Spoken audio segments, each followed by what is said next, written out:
வணக்கம் நண்பர்களே. இன்றைக்கி நம்ம செய்ய போகிறது என்னென்னு பார்த்தீங்கன்னா மிக்ஸ்டு வெஜ் பிரியாணி. இதில் என்னென்ன போட போகிறோன்னு பார்த்தீங்கன்னு வைங்களேன், பன்னீர், மஷ்ரூம், பட்டாணி. இதில் நம்ம கேரட்டும் பீன்ஸும் போடலை, ஏன்னா ஏதோ ஒரு நல்ல காரணத்தினால இப்போ குக்கரை பற்ற வச்சிட்டோம். இப்போ பார்த்தீங்க அப்படின்னா கல் காஞ்சதுக்கப்புறம், கல் இல்லைங்க குக்கர் காய்ச்சதுக்கப்புறம் 2 pieces of butter, Amul butter போட்டுடலாம். 1 2 அண்ட் 3 டேபிள் ஸ்பூன் எண்ணெய், 1 2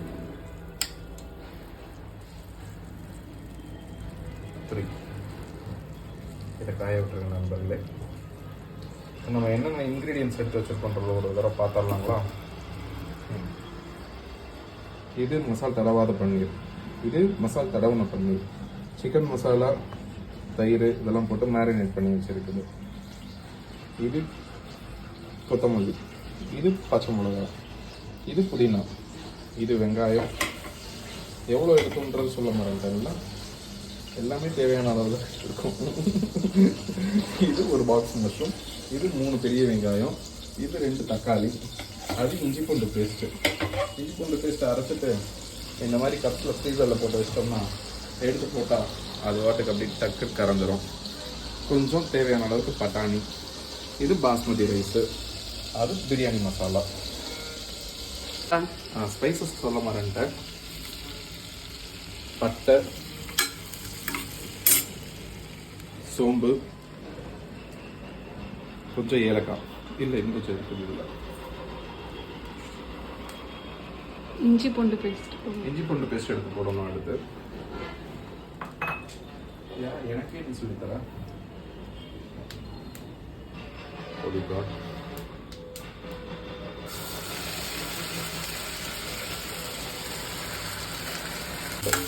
கொஞ்ச நேரம் கிண்டிகிட்டே இருங்க, அடி பிடிக்காத மாதிரி பார்த்துக்கோங்க.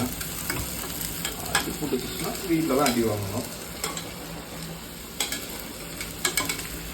முக்கியமானதை கவனிச்சிங்கன்னா நண்பர்களே, எப்போ பார்த்தாலும் வீட்டில் இருக்கிறவங்க தான் சமைக்கணுன்றது கிடையாது. நம்ம அப்பப்போ இதை மாதிரி சமைச்சு வீட்டில் இருக்கிறவங்க அசத்தலாம்.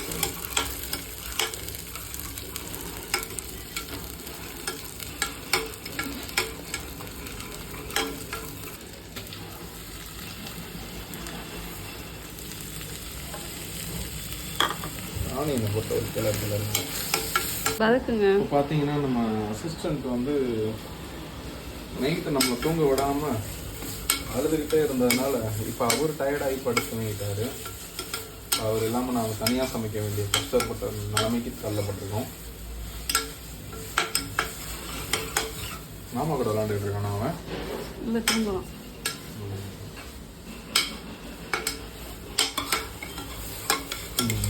கொஞ்சம் அடிப்பிடிக்க ஆரம்பிக்கிறதுன்றது அதுக்கு மாதிரி கிளறிக்கிட்டே இருங்க.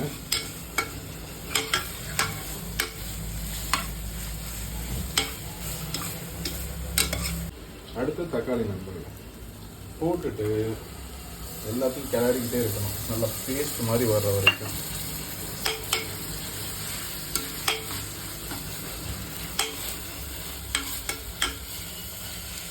அடுத்து பூண்டு,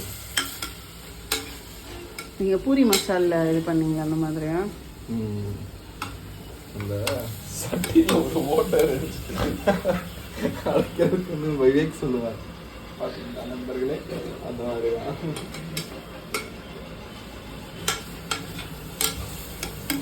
உப்பு நண்பர்களே, அப்போ தான் சீக்கிரம் வதங்கும்.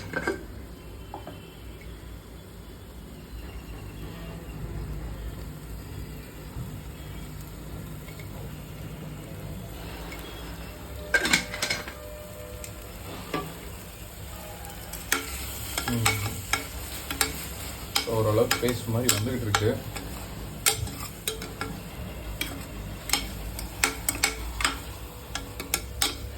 அடுத்து பார்த்தீங்கன்னா கொத்தமல்லி, புதினா, பச்சை மிளகாய், இது 3 அட் அ டைமில் போடணும்.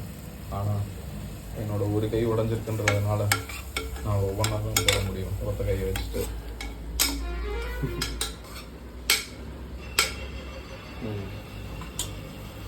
ஃபஸ்ட்டு பச்சை மிளகா,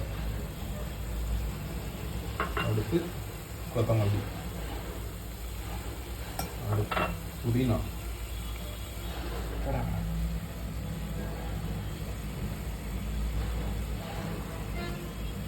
புதினா போட்டால் தான் அந்த பிரியாணிக்கான சுவையே வரும்.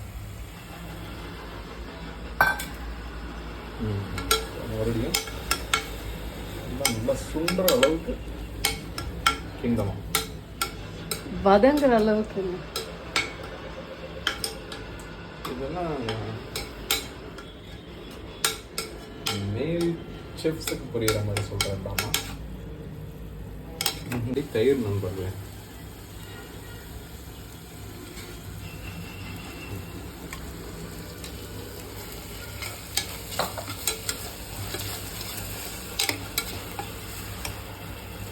தயிர் எதுக்கு போட்டோன்னு பார்த்தீங்கன்னா,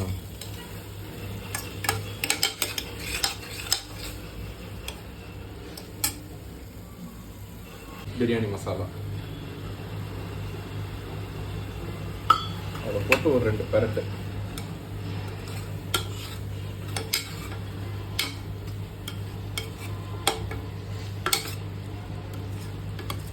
இப்போ பட்டாணி மற்றும் பன்னீர்,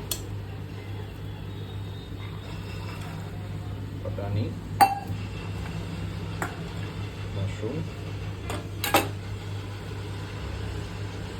பன்னீர். உடைக்காது, அப்படி கீழே எடுத்துக்கலாம். இதிலிருந்து எடுத்துக்கலாம் நண்பர்களே, அப்போ தான் அந்த பன்னீர் உடையாது.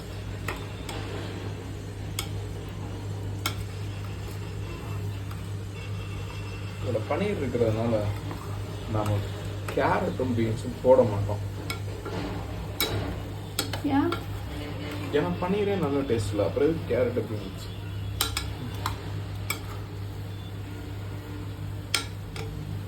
இப்போ பார்த்தீங்கன்னா 2 அலாக்கு அரிசி எடுத்திருக்கோம். இந்த அலாக்கு தான், அதுக்கு நம்ம 4 டம்ளர்ஸ் ஆஃப் 4 அலாக்ஸ் ஆஃப் வாட்டர்.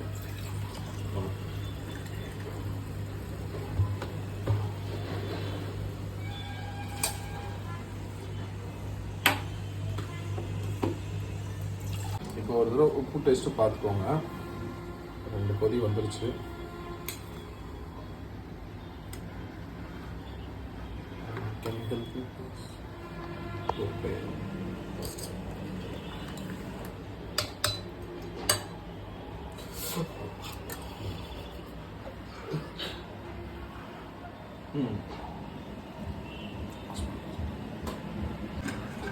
கொஞ்சம் 1 ஸ்பூன் கம்மியாக இருந்த மாதிரி இருந்துச்சு.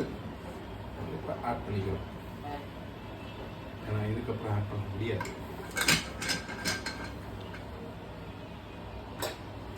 இப்போ அரிசியை போட்டுடலாம்.